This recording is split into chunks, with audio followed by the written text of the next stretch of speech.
Good evening. You are listening to the Fumblerooski Podcast by Power 88 Dean Radio. I am your host, Adam Wright, along with Justin Tucker. Now, for those of you who are listening here on YouTube, in case you're wondering about this thing that's on my mic. So, my pop filter that I used to have to sort of filter out all these pops over here like this. Doug ate it. My dog, he ate it. I just saw a trail that was going across. I walked into my room and I saw the door was open, probably one of my family members.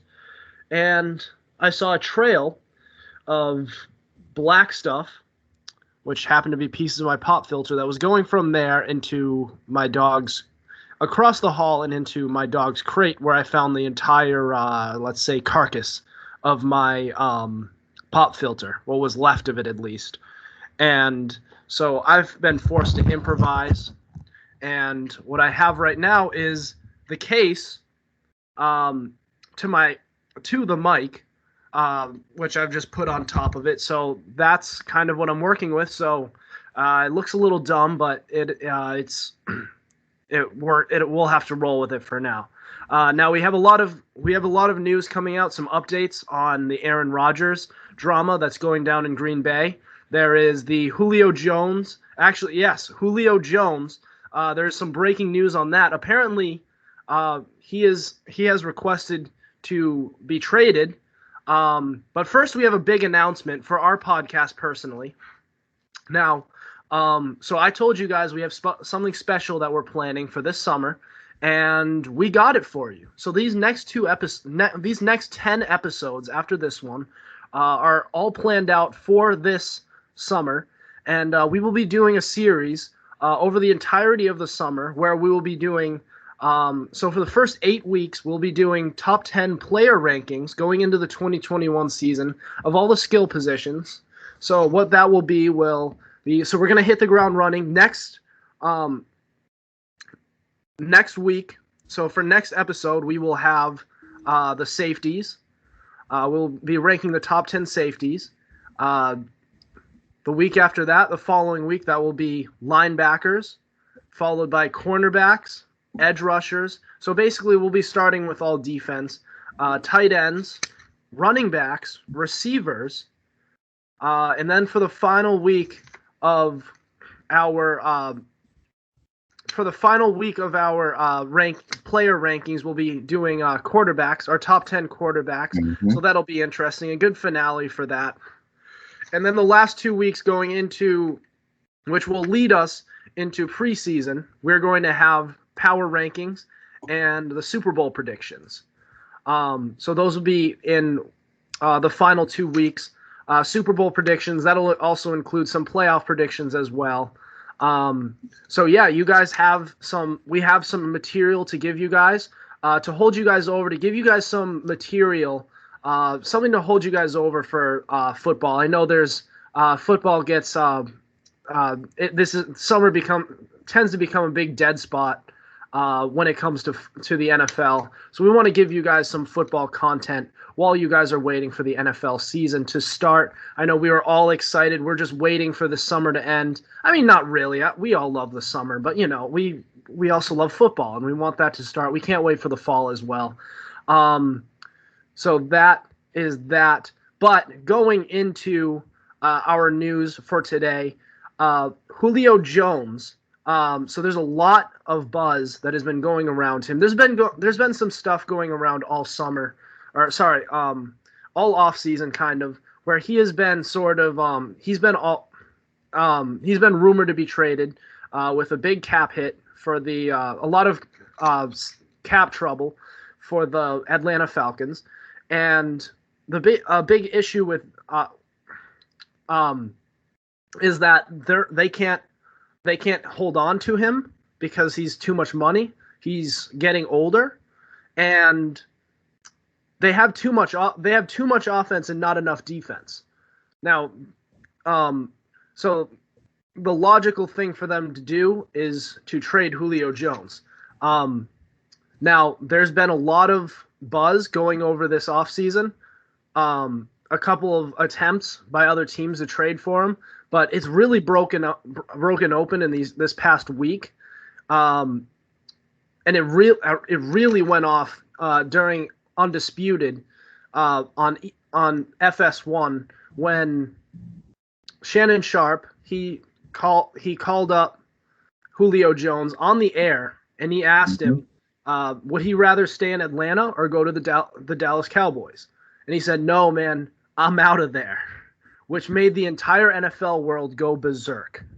All right, this guy, he's been perennially one of the best wide receivers in the game, and he's most likely out, especially since he literally publicly said it. It remains to be seen whether or not this guy actually knew that whether or not he knew that he was on air, but the damage is done regardless. He said he's out of there. He also said he's not going to the Cowboys. Big surprise there. But so Justin, what do you think the best landing spot would be for Julio Jones? Man, there's so many good landing spots for him. I mean, the Chargers is a good spot for him. The Patriots would be a nice little spot for him, especially being a true number one receiver and actually having, Superman to throw to him. Superman. But in all seriousness, the one team I believe he should go to, and I believe will give him the best chance of winning, the San Francisco 49ers. I believe that he will be surrounded by an offense that will allow him to be productive. May not be the high tier number one, like top of the league receivers, but still a 1,000-yard receiver, like 1,000 to 1,100 yards. I believe he has the run game to help him succeed in like play action situations, and I believe he has a competent quarterback in Jimmy G to help him out in certain situations to get him schematically wide open. And then we have the boy genius, the head coach, Kyle Shanahan, that will help him schematically get wide open passes because that's just how it works in San Francisco. So I believe with all the pieces surrounding him in San Francisco, I believe that would be like the best landing spot for him. Okay, so I have heard a little bit of buzz about the 49ers. And I got to say, the 49ers, to me, are a team that I just don't understand because they already have enough weapons on offense.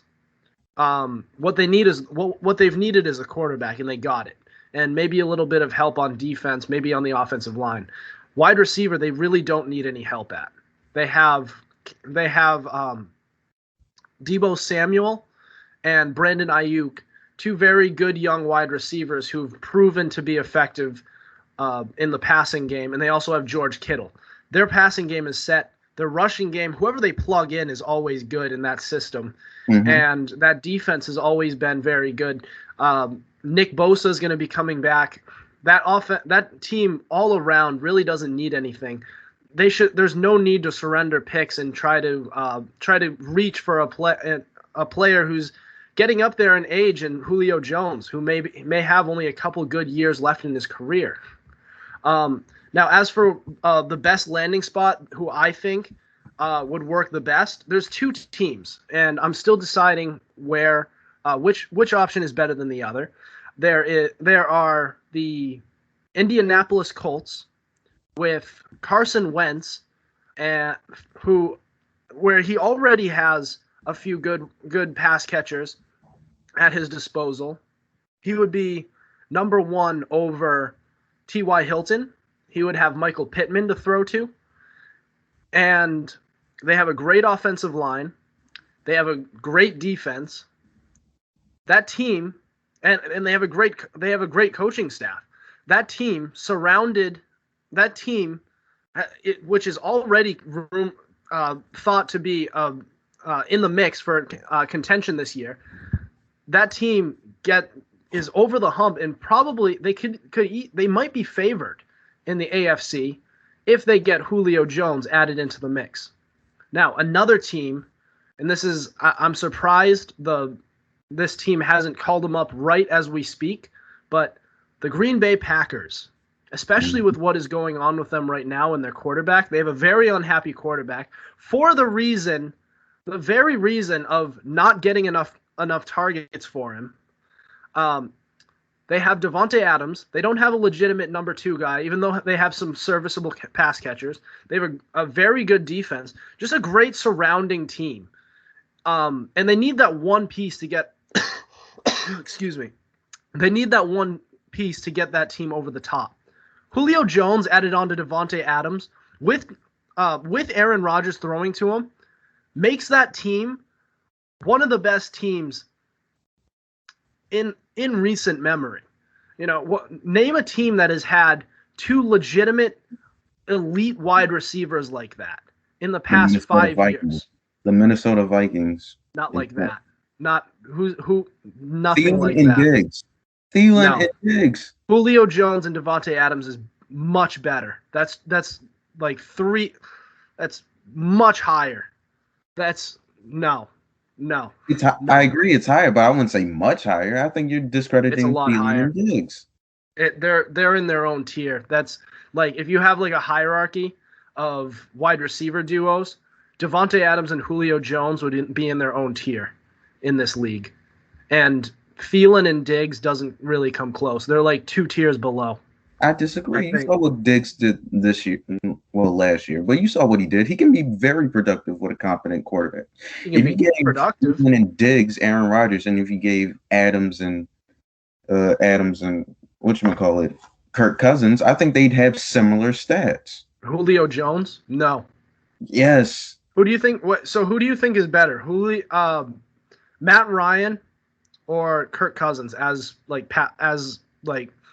passers over their careers? Matt Ryan, begrudgingly. But it's close, isn't it? Yeah, Wouldn't you say it's close in terms of statistics? I think in terms of the ability to win, I think Matt Ryan takes the cake a little bit. I mean, does he? He gave up a 28-3 lead. I mean, does he really take it? He got him there. We're getting off topic. We're getting off topic, but honestly, I think the addition of Julio Jones to the Green Bay Packers, it earns the Packers consideration of being for the odds makers going into the season to be favored over the Tampa Bay Buccaneers, who are obviously overwhelming favorites in the NFC right now. It puts the Packers right up there, maybe past them. As much of a Tom Brady fan as I've been, very, very, very biased as I've been, I think that's a team that you look at and say they could be the team to beat going into next year. And it makes Rodgers happy. It almost guarantees that Rodgers is going to stay. Like if you're Aaron Rodgers and this happens, he's all of a sudden he's staying for the rest of his career, most likely. Wouldn't you think? Yeah, it's a possibility. I agree with your Packers point. I believe if you give Aaron Rodgers Julio Jones, I think he's more inclined to figure this situation out. I do agree on that. But the Colts thing, no, because I agree. I believe that their wide receiver core is comparable to San Francisco's. If you think that Julio Jones should go to Indianapolis, I can completely see why he should go to San Francisco.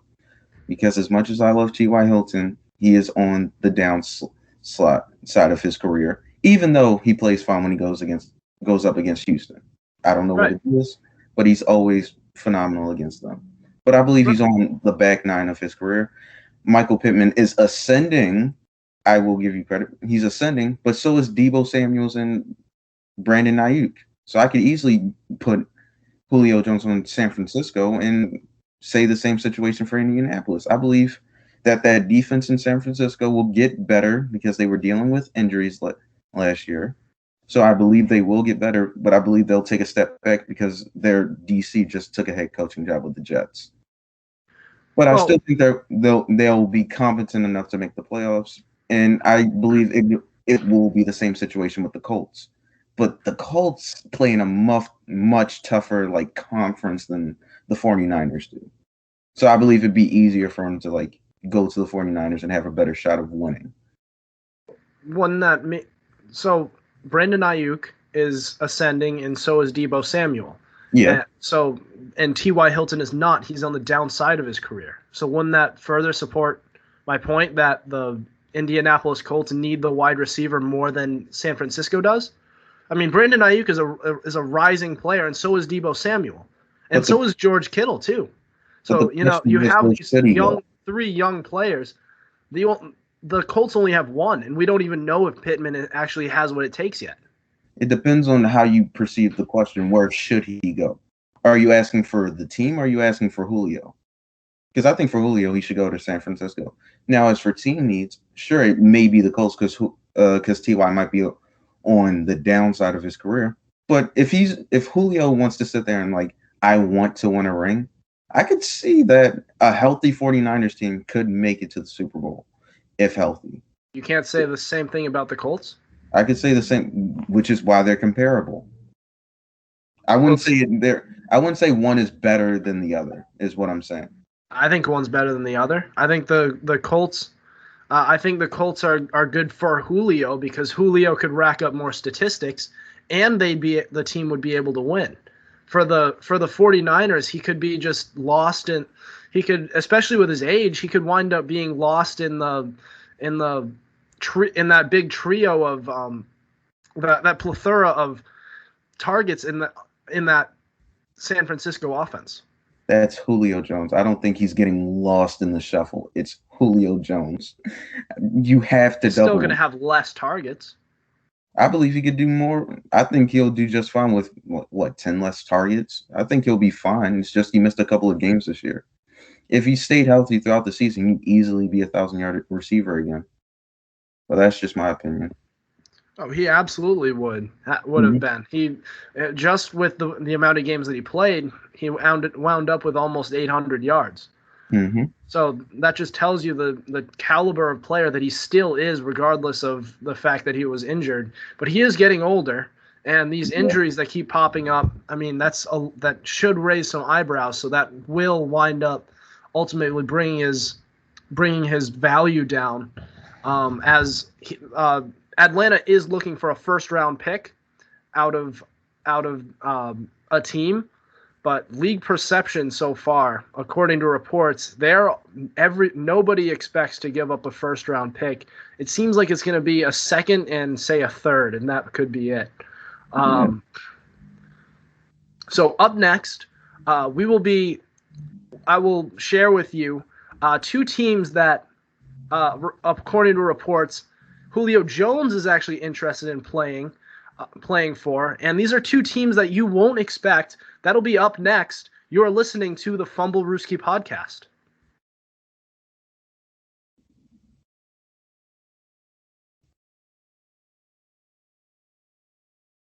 This is the Fumblerooski Podcast by Power 88 Dean Radio. I'm with Justin. We are talking about Julio Jones, and there are reports out there that are saying that that Julio Jones is actually rumored to want to play with New England and Tennessee.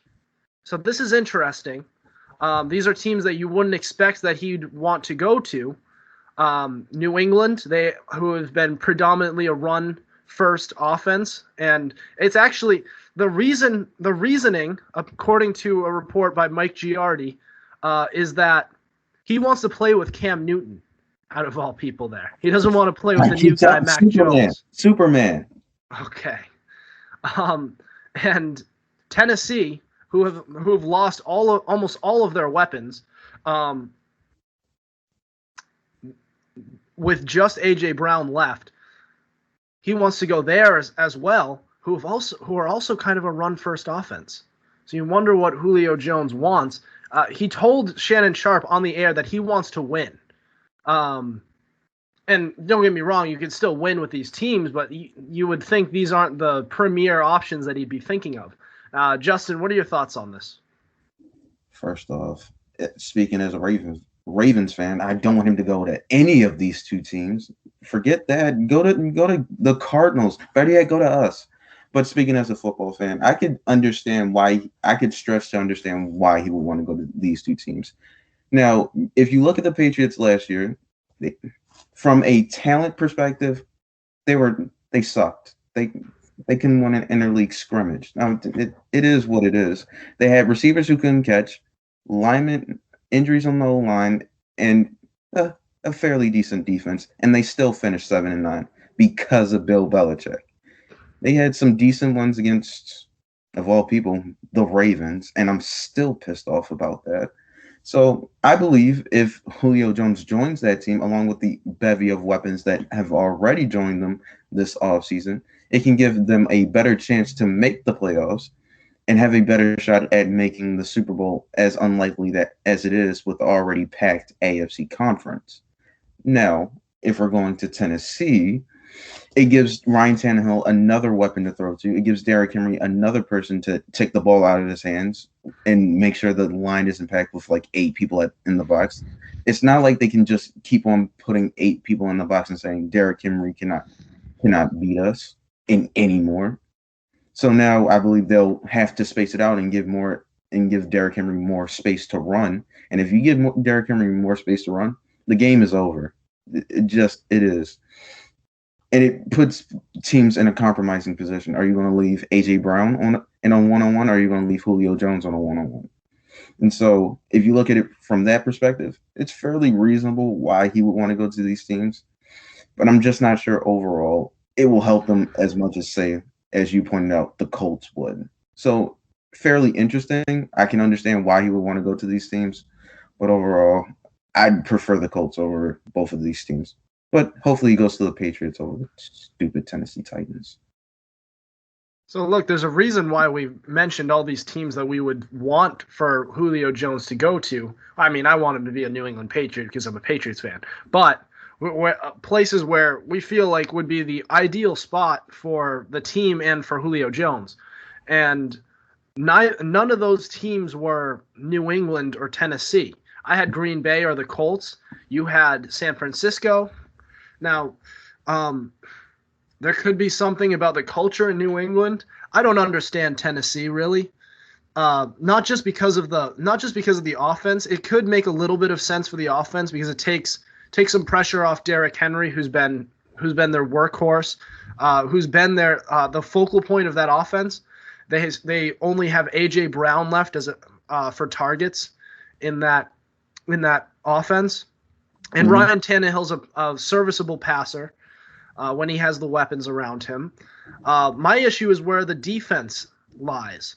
That defense was iffy last year, and they lost a lot of players during this offseason. So I just feel like Tennessee's due to really tank this season. Not tank, but regress a lot this season. They may not even make the playoffs, to be honest.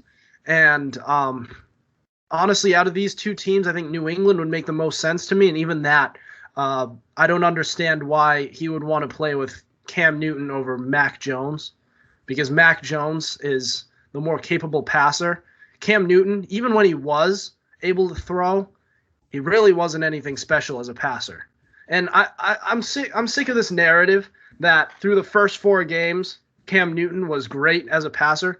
He had a passer rating of 89.6 in those games. That is not a good passer rating, especially in this era that we are living in today, where the league is so pass heavy. That is not good enough. I like him as a runner, and I like him overall when he was in his prime. But if you were looking for a pass heavy offense, Cam Newton is the wrong guy. Okay. And if you're Julio Jones, you want to go there for the other Jones, the Mac Jones, not for Cam Newton. But it is interesting that he has been rumored with these two teams in particular.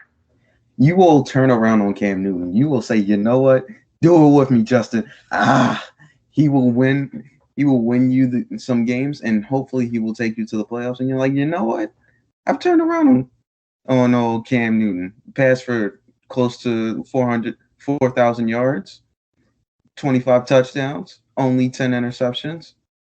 You know, he might be good. He might be better than I thought at the beginning of the season. So help me. You will turn around and believe in Cam Newton. Superman.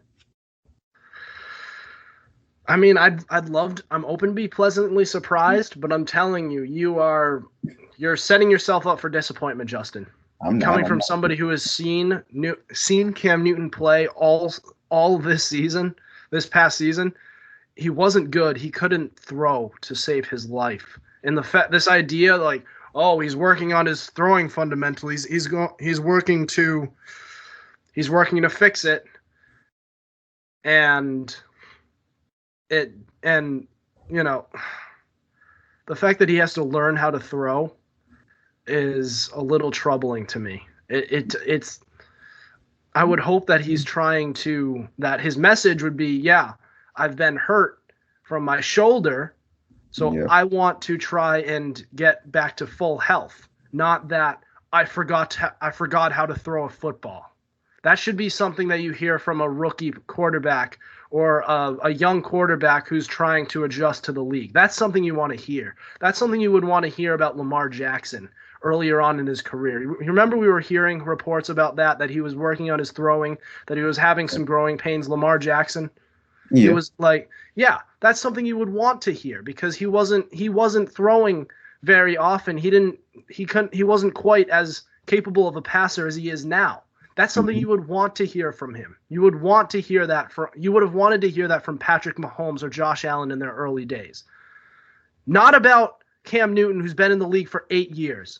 You mean to tell me that he forgot how to throw a football? No. All right, we're getting off topic. I could rant about Cam Newton all day as a New England Patriots fan, but these are two intriguing options. And options that, quite frankly, we wouldn't expect. Wouldn't you agree? Yeah, I believe if Julio Jones does go to the Patriots, they do become a more scarier team with Bill Belichick as the head coach. I will agree. Yeah, and surely any team that Julio Jones joins, he makes better, obviously, because he's a superstar caliber player. You don't think so? The Cowboys and the Jets, they got to show me it. I don't care who they get. They got to show me they can improve. Imagine the Cowboys trade for him with the amount of talent that they have at wide receiver already. Like, who would they give up? CeeDee Lamb? They just don't give up anybody. They just give up a pick, and they just say, okay, let's go in with Julio Jones, Amari Cooper, CeeDee Lamb, and Michael Gallup, and then just run with it. Like, they Imagine would have a wide receiver set with no running back, and who would you? That would be amazing, but it'd be stupid at the same time. But it wouldn't be amazing at all. It'd be just flat out stupid. No, it'd be amazing from the standpoint of who would you double, but it'd be dumb from the standpoint of why would you do this? You have bigger concerns. Exactly. It's like getting CeeDee Lamb. This Jerry Jones loves his offense. He loves that flashy. How about them Cowboys? With them boys. That's what it would turn into. Mm-hmm.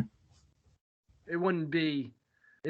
Oh well, we should try and fix this defense that was horrendous last year, despite a great offensive year early on by Dak Prescott and great passing options. No, let's not go for offense. Let's go for let's not go for defense. Let's go for offense. Let's go bring in CeeDee Lamb. You can't pass on him. God, what a moron. It was an okay pick to me, even though I thought they should have picked defense.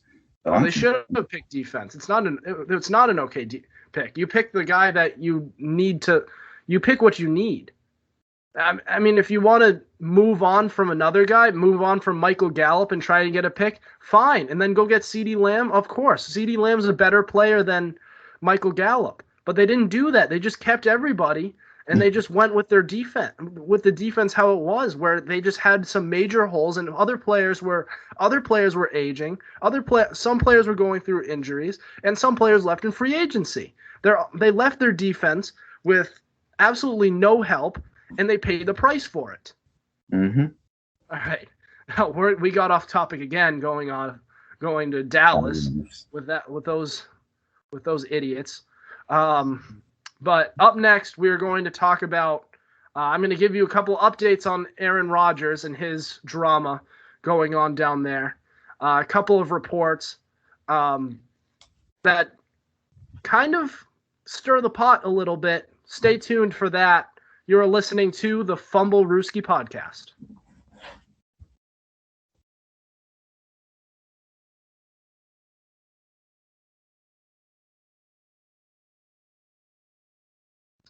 Welcome back. This is the Fumblerooski Podcast. I'm here, Adam Wright, with Justin Tucker. We've been going on about Julio Jones, but we're going to step aside from that and hit on some of the Aaron Rodgers drama that's been going on. We kind of spent most we've spent a couple episodes talking about Aaron Rodgers, kind of on the side, but it is worth noting that this guy is, with everything going on, that this guy could very well be on his way out. And there's a couple reports have been going on. There was an interview as well. But first, Aaron Rodgers, he was not present at OTAs.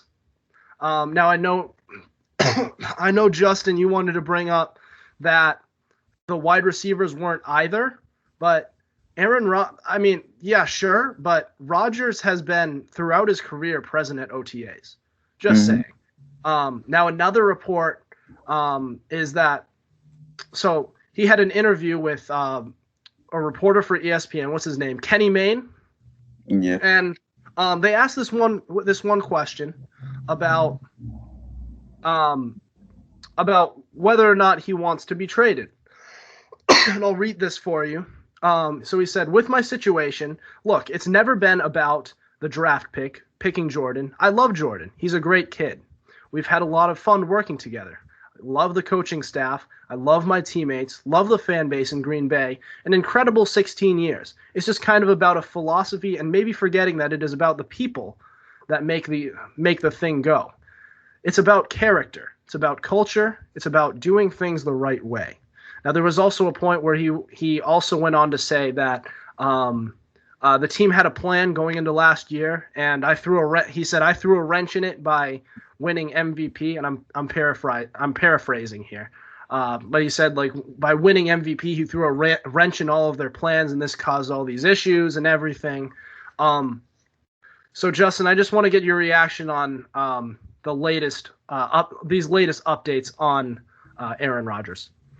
Well, first things first, I'm happy that we're finally hearing things from Aaron Rodgers. I'm sick and tired of not hearing things. I'm glad that we finally have some type of substance from him to try to defend his side to the media and to the fans in Green Bay, because they're the ones that are worried that they might lose their quarterback. I think the situation is starting to go now. I think it's more of an understandable situation. He's not upset with the players. He's not upset with the coaches. It's just the organizational structure he has a problem with and the philosophy of it. So I think that's why he's missing OTAs right now, and that's why the situation is what it is. Well, I found it quite interesting while he was missing OTAs, Davante Adams and a number of other wide receivers were missing OTAs. Their starting 5 wide receivers all missed OTAs. I don't think that's a coincidence. I don't think that is like a mere thing like, oh, all of us are missing it. Crazy coincidence. No, I think that was a point made. I think that was like a statement, sort of like, we want him as our quarterback right now. We saw Jordan Love last year. We aren't too impressed compared to the guy that literally won MVP last year. What are you doing? Get us our quarterback. Let us keep our quarterback, and let's make a run at this title. And hopefully Aaron Rodgers does come back to Green Bay. And like we talked about earlier, hopefully they can get Julio Jones in a trade, like a 2nd-round pick or something, and give him Julio Jones and Davante Adams together, have that 1-2 punch we thought Aaron Rodgers should always have. I mean, yeah, you're right about that with the wide receivers. They did have to go with Jordan Love had to roll with a completely a squad of practice squad players. Basically, it was all of their starting wide receivers were gone. However, as for this little quote that I read off here, I'm sorry, but the fact that he has to continue to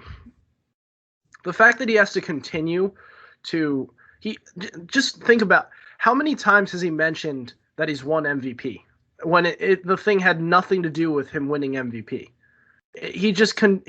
He always makes it about that, and I believe it has a point. I think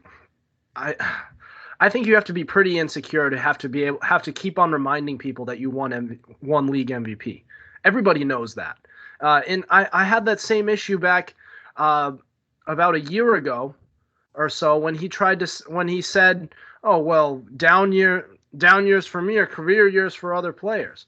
I mean, I just think when he has to continuously remind people how good he is, that screams insecurity to me. And I don't know.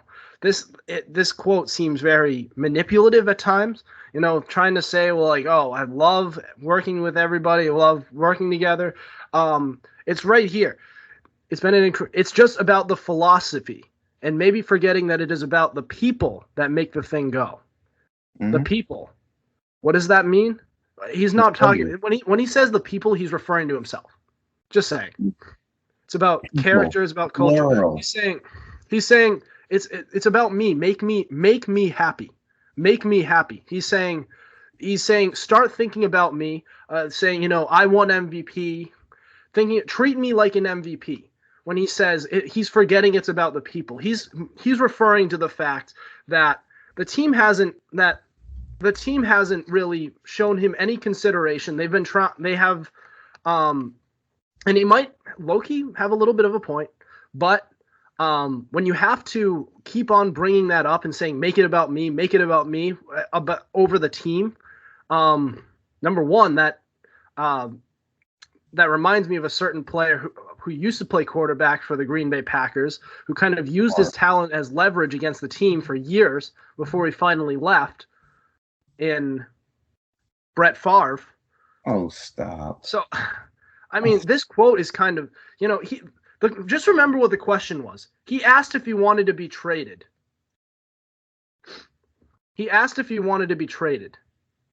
Mm-hmm. And what did he say? He just went on this long ramble. It kind of reminds me of Kyrie Irving in the NBA whenever he goes on about. I can't with you right now. Don't do that. You say you're glad that he finally came out and spoke.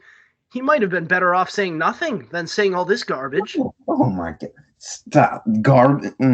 Okay. It's about the people. It's about the people. It's about the character. It's about the culture. It's about doing things the right way. In other words, we're getting an argument. In other words, give me attention. Give me attention. I'm the MVP. I'm the league MVP. I'm the best of all time. I don't throw interceptions. Give me attention.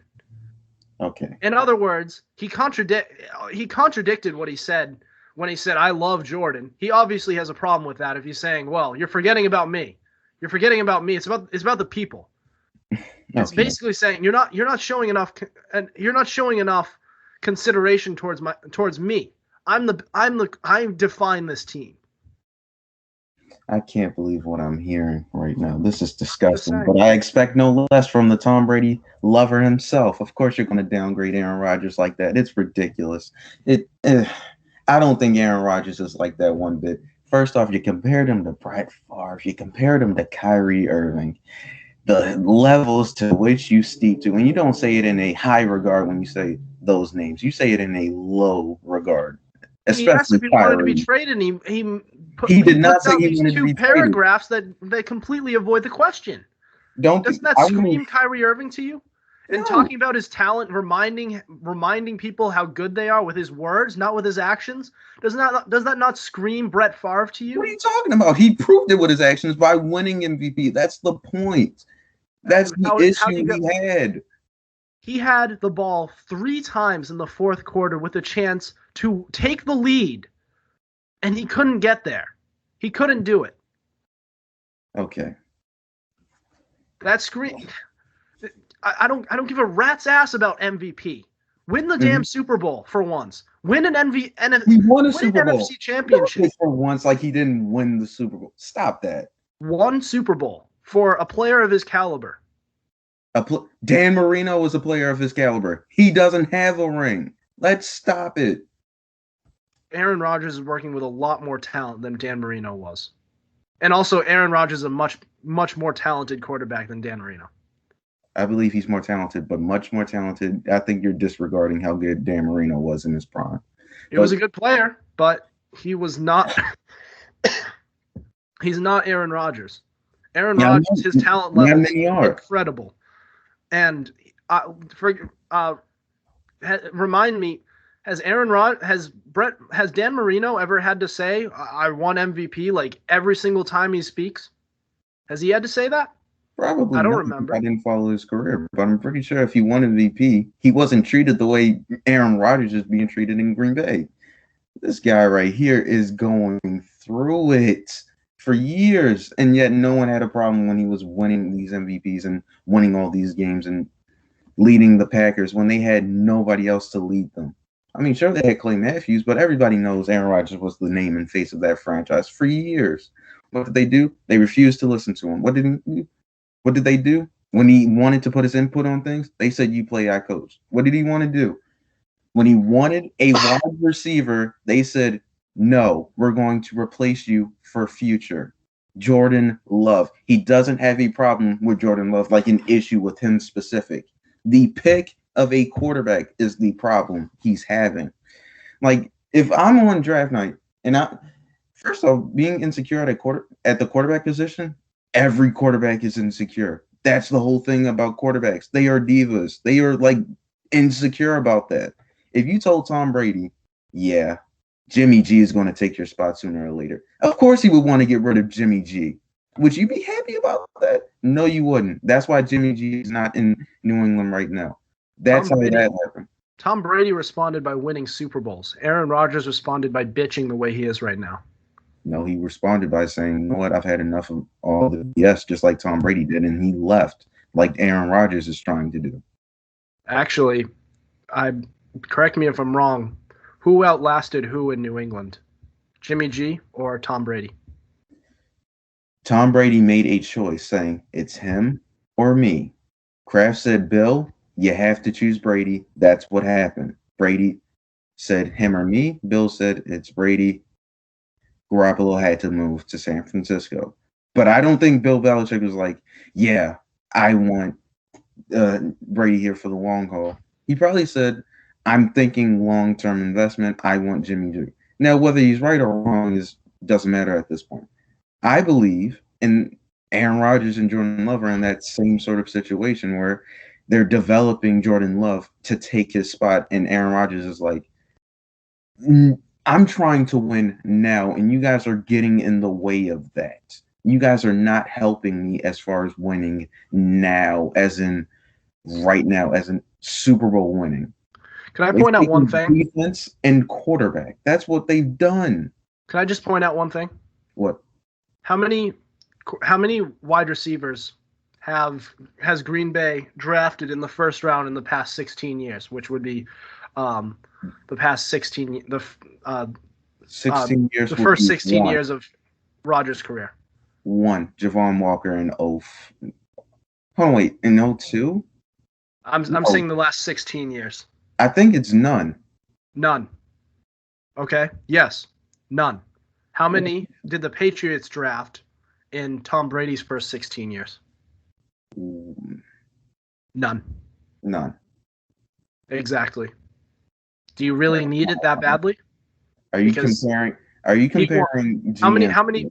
And in that span, how many did Aaron Rodgers win? How many Super Bowls did Aaron Rodgers win? One. How many did Tom Brady win in that 16-year span? 5. 5? 5. Okay. Do we really need to go over the talent over their careers? Let's not do that. Let's not do that. This was a pretty good defense, wouldn't you think? So was the Patriots defense early on. But we just like to ignore that, huh? So give prime Tom Brady this roster that they just had And do they win a Super Bowl? Give Tom Brady prime Tom Brady's roster in 0405. Give prime Aaron Rodgers that roster in 0405. They won that Super Bowl way more decisively. 05, they actually give him the 07 team. Give him the, oh my God. Let's not even talk about, give them the 07 team, they go undefeated.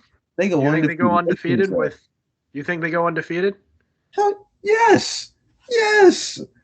Give him that. Oh my, yes. Maybe 15-1, 14-2. No. Yeah. No, they're going 19-0. Aaron Rodgers is the MVP of the league, Super Bowl MVP. The end of the story. But we're going to headcanon here. It's never going to happen. The point of the matter is, over their careers, it can be an argument as to Tom Brady has had more talent surrounding him than Aaron Rodgers.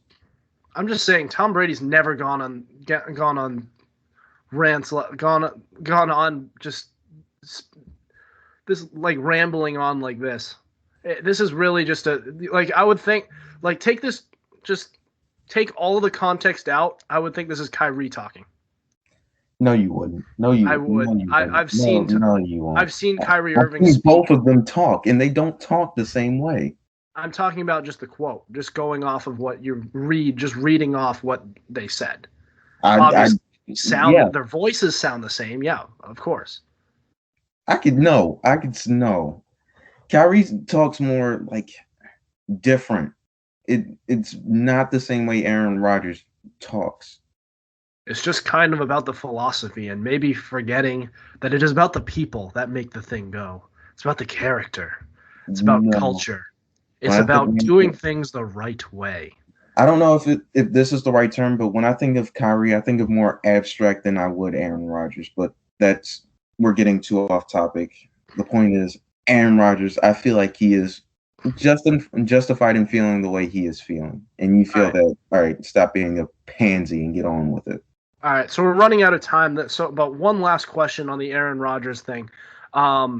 Quickly and briefly answer. Can this be salvaged?